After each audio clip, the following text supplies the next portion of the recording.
സ്നേഹം, ദിവ്യസ്നേഹം, സ്നേഹം, ദിവ്യസ്നേഹം. അബ്രഹാം തന്റെ മകന്റെ വിവാഹകാര്യം വന്ന സമയത്ത് അദ്ദേഹം പോയില്ല. ആരെ അയച്ചെന്നറിയാമോ? തന്റെ പ്രധാന ദാസനെ അയക്കാനിടയായി. ആ ഏലിയാസർ പ്രാർത്ഥനാ മനുഷ്യനാണ്. ഒരു പ്രാർത്ഥനാ മനുഷ്യൻ എൻ്റെ മകന്റെ വിവാഹത്തിനുള്ള പങ്കാളിയെ കൊണ്ടുവരണമെന്ന് ആഗ്രഹിച്ച് അദ്ദേഹത്തെ പറഞ്ഞുവിടുവാൻ ഇടയായി. മാര്യേജ് ബ്യൂറോകളെ അല്ല, ദൈവസന്നിധിയിൽ ദൈവത്തിന്റെ ദാസന്മാരോട് പറയുക. ദൈവത്തിന്റെ സന്നിധിയിൽ ഈ വിഷയം വെച്ച് നിങ്ങൾ പ്രാർത്ഥിക്കുക. വീട് പണിയുന്ന സമയത്ത് എങ്ങനെയാണ് നിങ്ങൾ പ്രാർത്ഥിക്കുന്നത്? ജോലിക്ക് വേണ്ടി എങ്ങനെയാണോ ദൈവസന്നിധിയിൽ പ്രാർത്ഥിക്കുന്നത്? ആപത്ത് ഉണ്ടായിരിക്കുന്ന സമയത്ത്, അല്ലെങ്കിൽ ഒരു പൈതലിന് ആക്സിഡന്റ് ഉണ്ടായാൽ കർത്താവേ രക്ഷിക്കൂ രക്ഷിക്കൂ എന്നെങ്ങനെയാണ് പ്രാർത്ഥിക്കുന്നത്? വിവാഹക്കാര്യം വരുമ്പോഴും അതിനേക്കാൾ സീരിയസ് ആയിട്ട് നിങ്ങൾ ആ വിഷയം എടുക്കുക. അതിനേക്കാൾ ഗൗരവമായി ആ വിഷയത്തിനായിട്ട് പ്രാർത്ഥിക്കുക.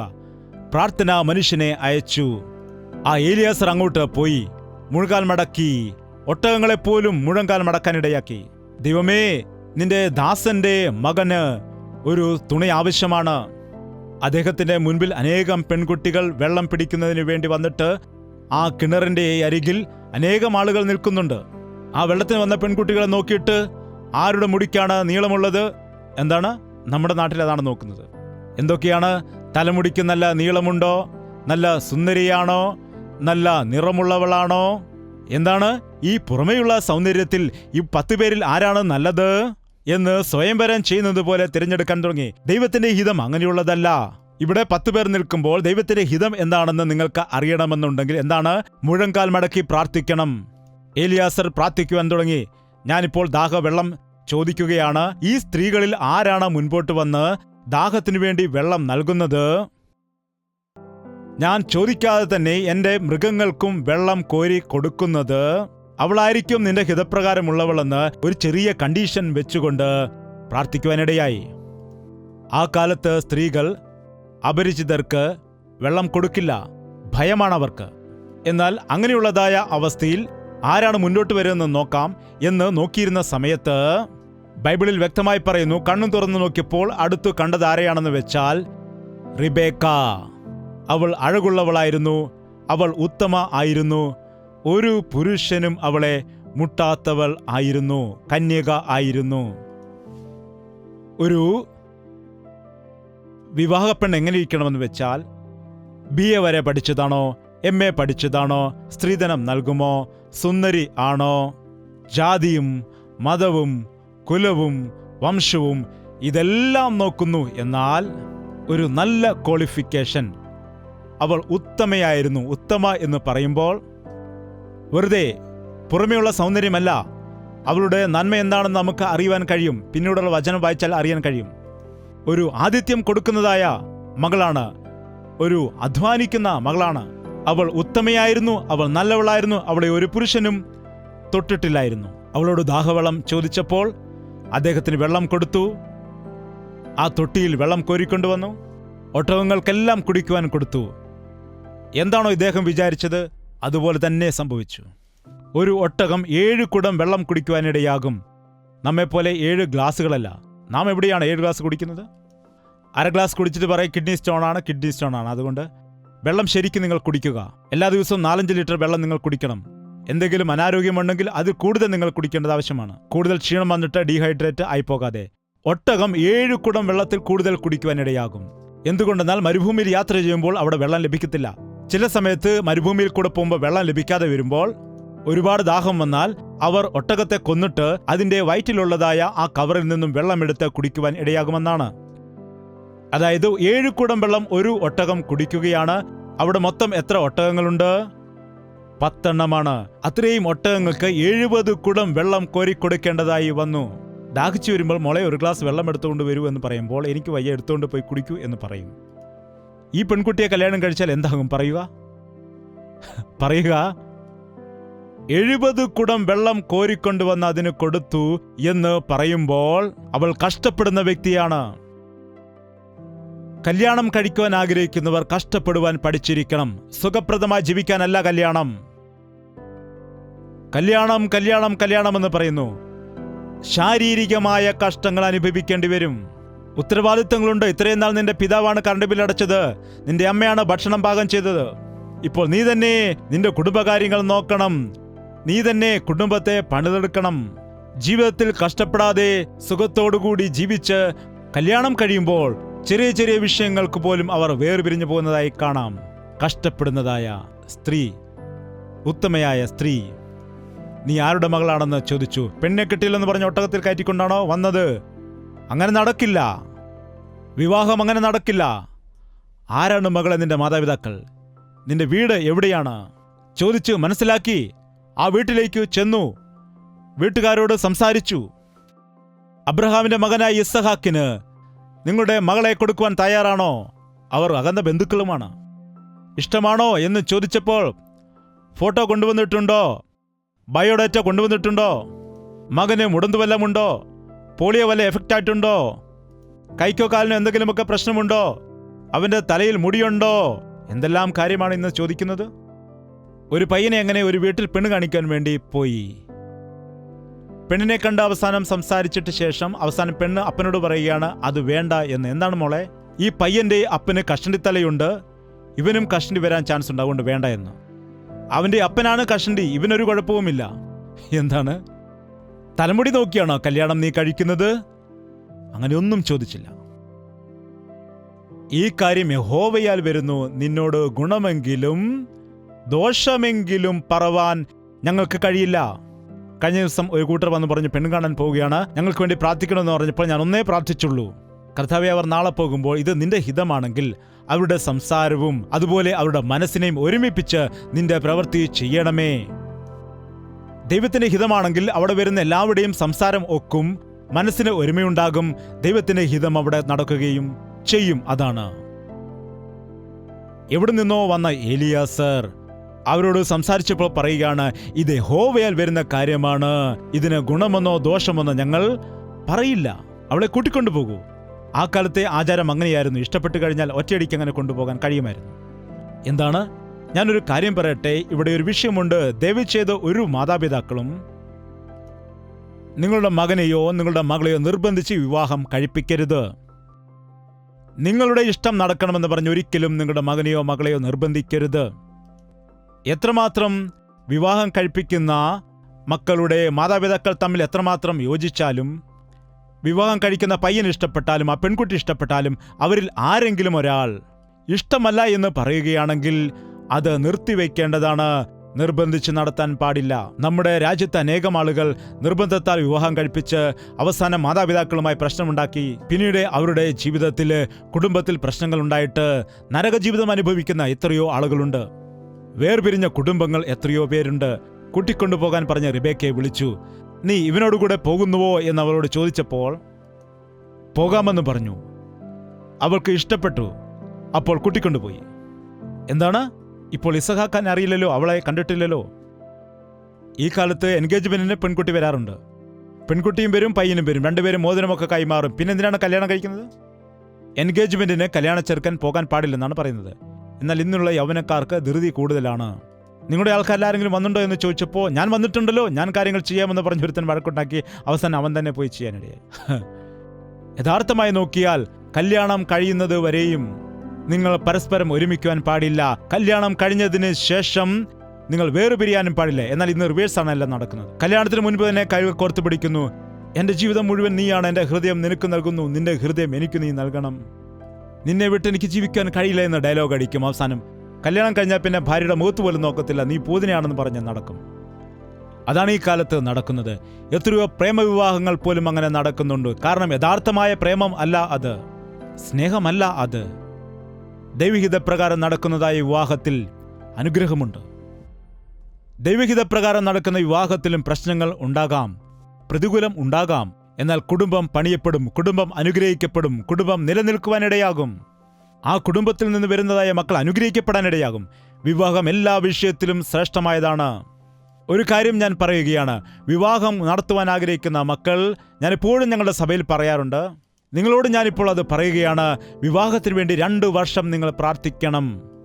അമ്മോ, എന്താണ് അമ്മോ എന്ന് പറയുന്നത്? 21 വയസ്സിലോ 22 വയസ്സിലോ ആണല്ലോ കല്യാണം നടത്തുന്നത്. ഒരു 2 വർഷം മുൻപ് തന്നെ അതിനുവേണ്ടി നിങ്ങൾ പ്രാർത്ഥിക്കുക. എന്താണ് സംഭവിക്കുന്നത്?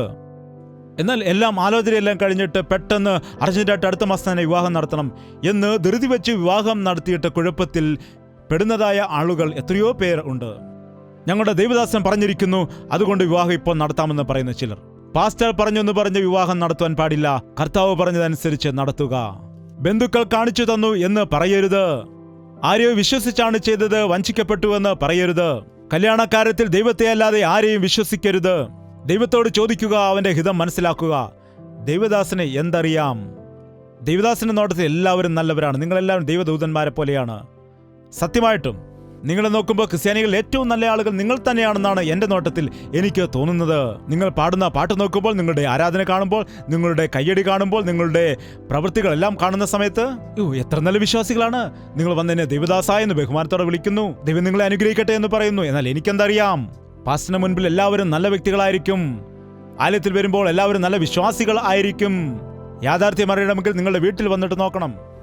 യഥാർത്ഥ സംഗതി എന്താണെന്ന് അറിയണമെങ്കിൽ ഒരു CC ക്യാമറ നിങ്ങളുടെ വീട്ടിൽ വെച്ചിട്ട് ഇവിടെ ഇരുന്ന് ചെക്ക് ചെയ്യണം. അപ്പോൾ അറിയാൻ കഴിയും എന്താണെന്ന് യഥാർത്ഥം. അതുകൊണ്ട് എന്താണ്? ഒരു മനുഷ്യനെയും വിശ്വസിക്കരുത്, ദൈവം മാത്രമാണ് വിശ്വസ്തൻ ആയവൻ. പാസ്റ്റർ നൽകുന്ന സർട്ടിഫിക്കറ്റ് സ്വർഗത്തിൽ പോകുവാനും വിവാഹം നടത്തുവാനുമൊന്നും ഉപയോഗപ്രദമാകില്ല. നാളെ സ്വർഗത്തിൽ ചെല്ലുകയാണെങ്കിൽ എന്തിനിവിടെ വന്നു എന്ന് ചോദിച്ചാൽ ഞങ്ങളുടെ പാസ്റ്ററോട് ചോദിക്കുക, കൂട്ടായ്മയിൽ ഞാൻ എങ്ങനെയാണ് പങ്കെടുത്തിരുന്നതെന്ന്. 3 വർഷങ്ങൾ എന്തെല്ലാം പ്രശ്നമുണ്ടായാലും ഞാൻ കൂട്ടായ്മയിൽ വന്നിരുന്നു. ജയ്പോൾ പാസ്റ്ററിന്റെ മീറ്റിംഗിൽ ഞാൻ പങ്കെടുത്തിട്ടുണ്ട് എന്ന് പറയുമ്പോൾ വെരി ഗുഡ് എന്ന് കർത്താവ് പറയുമോ? ഒരുപക്ഷെ അങ്ങനെ പറയുകയാണെങ്കിൽ ജയ്പോൾ ആരാണെന്നും നീ ആണെന്നും എനിക്കറിയത്തില്ല, പോകൂ എന്ന് പറയും. എന്താണ്? ഞാനാണെങ്കിലും ദൈവസേവ നല്ലതായിട്ട് ചെയ്തില്ലെങ്കിൽ ഞാൻ ഭയപ്പെടും. ഞാൻ നിങ്ങളെയല്ല, ദൈവത്തെയാണ് ഭയപ്പെടുന്നത്. മനുഷ്യനെ ഭയപ്പെടേണ്ടതില്ല, നാം ദൈവത്തെയാണ് ഭയപ്പെടേണ്ടത്. ഒന്നു മാത്രം, ഈ ദിവസം നിങ്ങളുടെ മക്കളുടെ വിവാഹത്തിൻ്റെ കാര്യം വരുന്ന സമയം അതിനുവേണ്ടി പ്രാർത്ഥിക്കുക. വിഷയം വെച്ച് പ്രാർത്ഥിക്കുക. ദൈവസന്നിധിയിൽ കരയുക. എൻ്റെ മക്കളുടെ വിവാഹത്തിന് വേണ്ടി എല്ലാ ദിവസവും കുടുംബ പ്രാർത്ഥനയിൽ ഞാൻ പ്രാർത്ഥിക്കുമായിരുന്നു. കർത്താവേ, ഞങ്ങളുടെ മക്കളുടെ വിഷയത്തിൽ നീ കാര്യങ്ങൾ ചെയ്തു തരണമേ എന്ന്. ഒരു ദിവസം എനിക്ക് തന്നെ ഒരുപാട് മടുപ്പ് തോന്നി. കർത്താവ് എന്നും പ്രാർത്ഥിക്കുന്നു, ഒരു കാര്യവും നടക്കുന്നില്ല എന്ന് പറഞ്ഞു. ഒന്നും തന്നെ നടക്കുന്നില്ല. എത്രയോ വർഷം ചെയ്തെന്നറിയാമോ? 3 വർഷം പ്രാർത്ഥിക്കുവാനിടയായി. 1 2 ദിവസമല്ല, 3 വർഷം പ്രാർത്ഥിച്ചു. എന്താണ്? തക്കതായ സമയത്ത് ദൈവം ടക ടക ടക ടകട എന്ന് പറഞ്ഞ് ഒരേ വർഷത്തിൽ, ഒരേ മാസത്തിൽ, ഒരേ ആഴ്ചയിൽ 3 ആൺമക്കളുടെ വിവാഹം നടത്തുവാനും ദൈവം സഹായിച്ചു. അതിനുള്ള പണം എവിടെ? എങ്ങനെ യോജിച്ച ബന്ധങ്ങൾ കിട്ടും? 3 വിവാഹങ്ങളും അങ്ങനെ അടുത്തടുത്ത് നടത്തുന്ന ചെറിയ കാര്യമാണോ? ഞാൻ അതിനൊരു ലക്ഷപ്രഭുവാണോ? ഞാൻ അതിനു വേണ്ടി പണം മാറ്റിവെച്ചിട്ടുണ്ടോ? ഇപ്പോൾ ഞാൻ ആലോചിച്ച് നോക്കുമ്പോൾ എങ്ങനെ നടന്നുവെന്ന് എനിക്ക് തന്നെ മനസ്സിലാകുന്നില്ല. 3 വർഷത്തെ പ്രാർത്ഥനയുടെ ഫലമാണത്. ദൈവസന്നിധിയിൽ വിഷയം വെച്ച് പ്രാർത്ഥിച്ചപ്പോൾ തക്ക സമയമാകുമ്പോൾ അവൻ സകലതും അവൻ ചന്തമായിട്ട് ചെയ്തു തരും. കർത്താവിന്റെ സന്നിധിയിൽ വയ്ക്കുക. നിങ്ങളുടെ മക്കളെ ചെറുപ്പം മുതൽ തന്നെ ദൈവഭയത്തിൽ വളർത്തുക. വെളിയിലേക്ക് പോയിട്ട് തിരിച്ചു വരുമ്പോൾ മക്കൾ എവിടെ പോയി എന്ന് ചോദിക്കുക. മക്കൾ നിങ്ങളോട് പറഞ്ഞിട്ടാണോ വെളിയിലേക്ക് പോകുന്നത്? പറയില്ല. ഈ സമയത്തും എൻ്റെ 3 മക്കൾക്കും വിവാഹം കഴിഞ്ഞ അവർക്കും മക്കൾ ഉണ്ട്. ഈ സമയത്തും അവർ വെളിയിൽ പോവുകയാണെങ്കിൽ ഞാൻ വീട്ടിലുണ്ടെങ്കിൽ പറഞ്ഞിട്ട് പോകും, അല്ലെങ്കിൽ ഫോൺ ചെയ്ത് പറയും, അല്ലെങ്കിൽ ഒരു SMS എങ്കിലും അയക്കും. തിരിച്ചു വരുമ്പോൾ പറയും, reached home, I am in the flight, reached home എന്നെപ്പോഴും മെസ്സേജ് അയച്ചുകൊണ്ടേയിരിക്കും. ഒരുപക്ഷെ അവർ മറന്നുപോയാൽ ഞാൻ അടങ്ങിയിരിക്കത്തില്ല. ഞാൻ ചോദിക്കും, വേർ ആർ യു? എന്താണ്? മാതാമക്കളുടെ ഉത്തരവാദിത്തം, മക്കൾക്കുള്ള ഉത്തരവാദിത്തം. അമ്മയോട് പറയാതെ എന്തിനാണ് പെൺകുട്ടികൾ വെളിയിൽ പോകുന്നത്? ഉൽപ്പത്തി 34-ാം അധ്യായത്തിൽ ദീന എന്ന പെൺകുട്ടിയെക്കുറിച്ച് കാണാൻ കഴിയും. പുതിയ ഗ്രാമത്തിൽ ചെന്നപ്പോൾ അവിടെയുള്ള ആളുകളെ കണ്ടിട്ട് പോകുവാനിടയായി. സഹോദരന്മാരോട് ആരോടും തന്നെ പറഞ്ഞില്ല. എന്താണ്? അമ്മയോട് പറഞ്ഞില്ല, അപ്പനോട് പറഞ്ഞില്ല, വെളിയിലേക്ക് പോയി. അവളെ ആരോ പിടിച്ചുകൊണ്ടുപോയി. അവളുടെ ജീവിതം തകർന്നു പോകാനിടയായി. ആ കുടുംബം താറുമാറായിപ്പോയി. അവളുടെ ജീവിതം താറുമാറായിപ്പോയി. ദൈവഹിതത്തിൽ നിന്ന് വെളിയിൽ പോയി. അവളുടെ പേര് ദീന എന്നാണ്, ഡയാന എന്ന് ഇംഗ്ലീഷിൽ. നിങ്ങൾ വീട്ടിൽ ചെന്ന് ആ ഭാഗം വായിക്കുക. ദയവ് ചെയ്ത് പ്രധാനമായും പെൺകുട്ടികൾ വീട്ടിൽ നിന്ന് വെളിയിൽ പോകുമ്പോഴും വരുന്ന സമയത്തും മാതാപിതാക്കളോട് പറഞ്ഞു പോവുക. അതുപോലെ ആൺകുട്ടികളായിരിക്കുന്ന നിങ്ങളും നിങ്ങളുടെ മാതാവിനോടോ പിതാവിനോടോ സഹോദരനോടോ സഹോദരിയോടോ നിങ്ങളുടെ വീട്ടിലുള്ള ആളുകൾക്ക് കീഴ്പ്പെട്ട് ഇരിക്കുക. അപ്പോൾ പിശാചിന് നിങ്ങളെ കെണിയിൽപ്പെടുത്തുവാൻ സാധിക്കാതെ വരും. ഇപ്പോൾ നമ്മുടെ ഉപേക്ഷ കാരണം എന്തെങ്കിലും പ്രശ്നത്തിൽ അകപ്പെട്ട് കുടുംബ ജീവിതത്തിൽ സമാധാനത്തെ നഷ്ടപ്പെടുത്തുകയാണ് ചെയ്യുന്നത്. എത്രയോ യൗവനക്കാരായിരിക്കുന്ന മക്കൾ അവരുടെ ജീവിതത്തെ നശിപ്പിക്കുന്നു. ശിംശോന്റെ ജീവിതം എങ്ങനെയാണ് നശിച്ചതെന്ന് നോക്കുക. ദൈവത്തിന്റെ ഹിതം നോക്കാതെ വിവാഹം കഴിക്കുവാൻ ഇടയായി. എനിക്കിഷ്ടമുള്ളതാണെന്ന് പറഞ്ഞിട്ട് വിവാഹം കഴിക്കാൻ ഇടയായി. അങ്ങനെ അവന്റെ ജീവിതത്തിൽ സമാധാനം നഷ്ടപ്പെട്ടു. ദൈവത്തിന്റെ പദ്ധതിയിൽ നിന്ന് മാറി, ദൈവത്തിന്റെ ഹിതത്തിൽ നിന്ന് അകന്ന് കുടുംബജീവിതം നഷ്ടപ്പെട്ടതായ അവസ്ഥയിൽ വീണുപോകാനിടയായി. ദൈവത്താൽ തിരഞ്ഞെടുക്കപ്പെട്ടവനാണ്, വിളിക്കപ്പെട്ടവനായിരുന്നു, വൻകാര്യങ്ങൾ ചെയ്തവനായിരുന്നു. അവന്റെ ഇഷ്ടപ്രകാരം മാതാപിതാക്കളുടെ അനുവാദം കൂടാതെ പോയിട്ട് വിവാഹം കഴിക്കുവാൻ ഇടയായി. പിന്നീട് വേശ്യകളുടെ അടുക്കൽ പോകുന്നത് പതിവാക്കി ദൈവത്തിന്റെ ആത്മാവിനെ നഷ്ടപ്പെടുത്തി അവസാനം താൻ മരിക്കുകയും അനേകരുടെ ജീവിതത്തെ നശിപ്പിക്കുകയും ചെയ്യുന്ന അവസ്ഥയിലേക്ക് വീണുപോയി. അതുകൊണ്ട് ദൈവം ചെയ്ത വിവാഹ വിഷയത്തിൽ വളരെ ശ്രദ്ധയോടെ നമുക്ക് ആയിരിക്കാം. നിങ്ങൾക്ക് പ്രത്യേകമായ എന്തെങ്കിലും വിവാഹ ബന്ധത്തിന്റെ കാര്യമുണ്ടെങ്കിൽ നിങ്ങളും പ്രാർത്ഥിക്കുക. നിങ്ങളോട് കൂടെ ഞാനും പ്രാർത്ഥിക്കാം. ഞാൻ മാത്രം അല്ല പ്രാർത്ഥിക്കേണ്ടത്, നിങ്ങളും പ്രാർത്ഥിക്കേണ്ടതാണ്. എനിക്കും പ്രാർത്ഥിക്കേണ്ട ഉത്തരവാദിത്തം ഉണ്ട്. ഞാൻ വചനം പറയുന്ന ആളുകൾക്ക് വേണ്ടി പ്രാർത്ഥിക്കേണ്ടതായ ഉത്തരവാദിത്തം എൻ്റെ മേലുണ്ടെന്ന് അറിയാം. ശരിയായ ദേവദാസൻ വചനം പറഞ്ഞു പോകുന്ന വ്യക്തി അല്ല, പ്രാർത്ഥിച്ച് അവരെ പൂർണ്ണതയിലേക്ക് കൊണ്ടുവരേണ്ടുന്ന വ്യക്തിയാണെന്ന് എപ്പോഴും ഞാൻ ഓർക്കുന്ന വ്യക്തിയാണ്. അങ്ങനെ ആരെങ്കിലും നിങ്ങളുടെ മക്കളുടെ വിവാഹ കാര്യങ്ങൾക്ക് വേണ്ടി പ്രാർത്ഥിക്കുവാൻ വേണ്ടി ആഗ്രഹിക്കുന്നുണ്ടെങ്കിൽ നിങ്ങളുടെ മക്കളുടെ പേര് വിവരങ്ങൾ എന്നെ എഴുതി അറിയിക്കുക.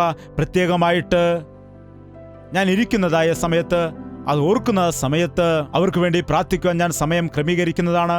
നിങ്ങളും പ്രാർത്ഥിക്കുക. വിവാഹം ദൈവത്തിന്റെ ഹിതപ്രകാരം സംഭവിക്കട്ടെ.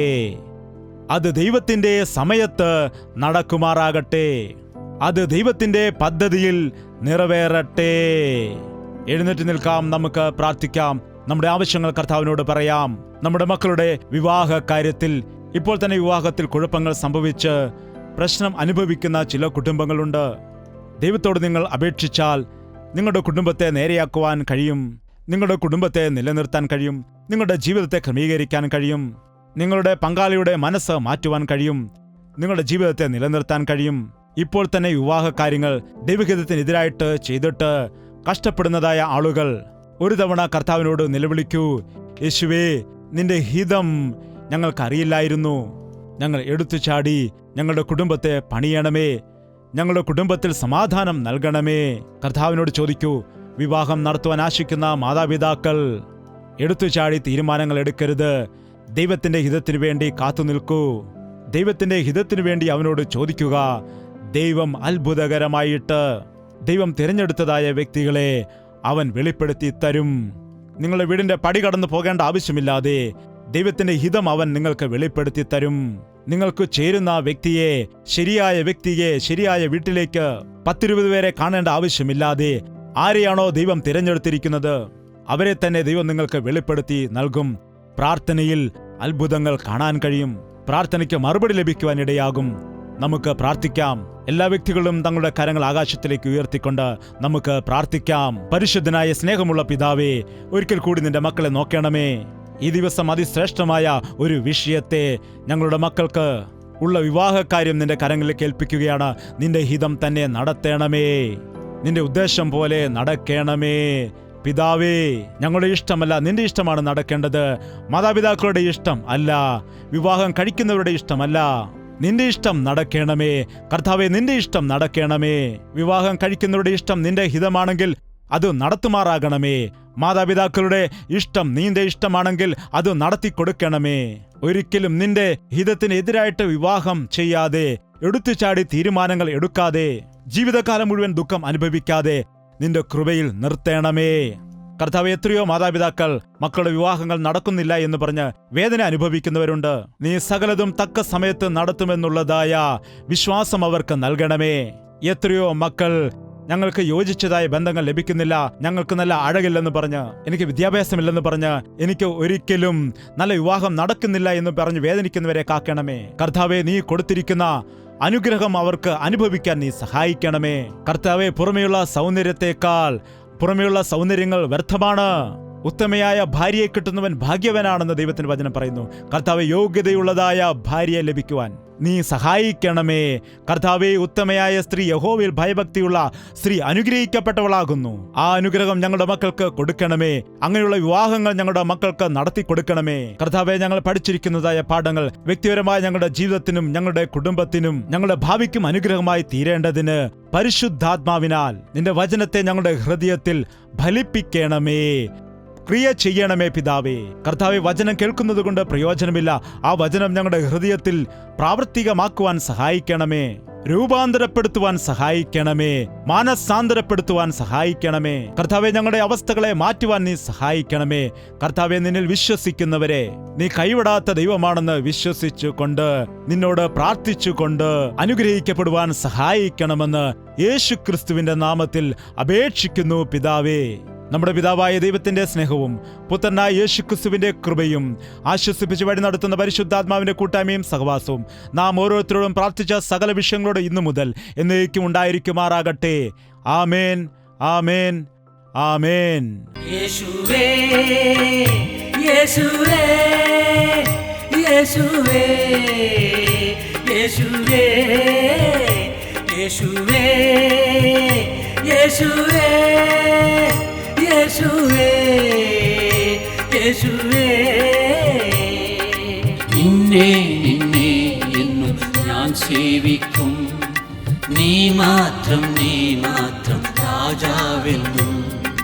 നിന്നെ നിന്നെ എന്നും ഞാൻ സേവിക്കും, നീ മാത്രം രാജാവെന്നും. യേശുവേ, യേശുവേ, യേശുവേ, യേശുവേ, യേശുവേ, യേശുവേ, യേശുവേ, യേശുവേ, യേശുവേ, യേശുവേ, യേശുവേ.